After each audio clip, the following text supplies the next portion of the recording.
Let's go now to business news with Madison Reedy. Madison, thank you for coming into the studio. What are you talking to me about today? I'm talking to you about the Reserve Bank releasing its financial stability report. Now, they release that today. They release it every 6 months. Now, this is pretty much the Reserve Bank's pulse on the economy and how it's doing and what they are and aren't concerned about. Now, today they said that the economy is resilient, but as they've been saying for a while now, risks do remain, both locally and internationally, including something that they raised, which was high levels of debt, both in households and on farms, actually, is something they raised. They said that debt levels in households were actually higher than they were in the global financial crisis. So they reckon restrictions on lending, particularly mortgage lending, like loan-to-value restriction ratios, should stay in place. So presumably most of that debt's people's ginormous mortgages, is it? Yes. Mostly it is. I mean, that's the major part of what lending is in this country, is particularly to do with property, because the cost of property is so high. But it does span across all lending as well. He was concerned about all levels of debt in that area. I know that this sounds quite boring, but believe me, today it was not actually that boring. This was obviously a report that was released with the background of the Reserve Bank's proposal to make banks hold significantly more capital. Now, the gloves are off at the moment between both the banking sector and its regulator, the Reserve Bank.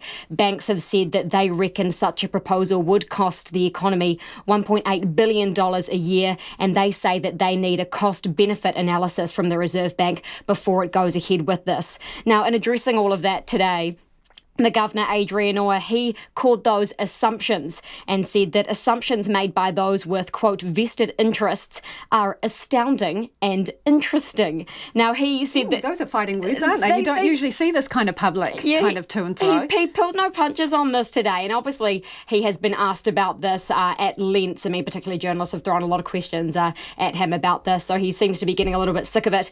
He did mention, though, with that $1.8 billion price tag that banks have put on it, he's confident that it will not cost that much. And in regards to the whole cost-benefit analysis, he says that the Reserve Bank's proposal was actually based on the entire idea of a net benefit analysis. So he says that's already been done. And he says no one's paid attention to the fact that changes would actually be made over a number of years. So this wouldn't be forced on banks immediately if it was to be implemented.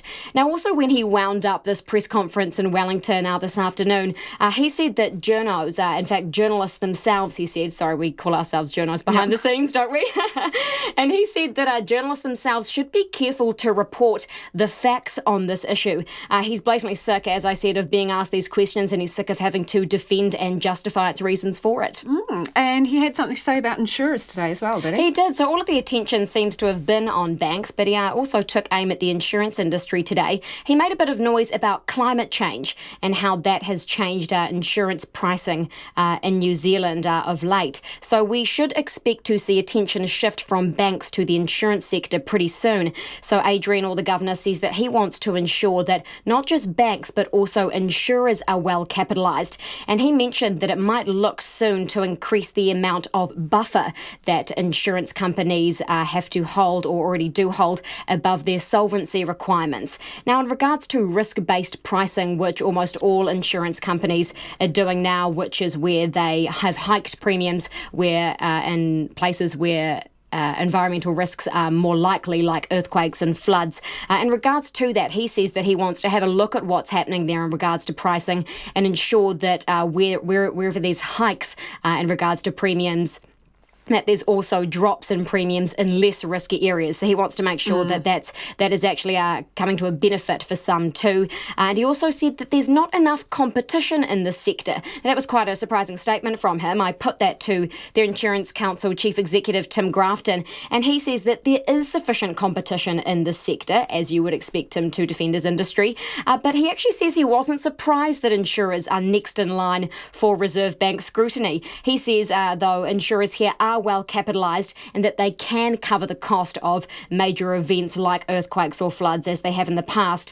But there was one part where he seemed to be singing from the same songbook as banks, albeit in different lyrics because they're quite different industries. He said that higher capital buffers would ultimately cost consumers, and the increased cost of doing insurance business would ultimately be felt and passed on to policyholders. And he said it would also affect competition. Interesting. What else else been going on today? Markets. Give us a bit of a whip around. The NZX Top 50 index closed down 0.25% again tonight. That's a fall of 27 points to close at 10,096. And the New Zealand dollar, that's buying at 65.4 US cents, 94.4 to the Australian and 51.7 British pence. Thank you, Madison. Madison Reedy, Juno, with our business news.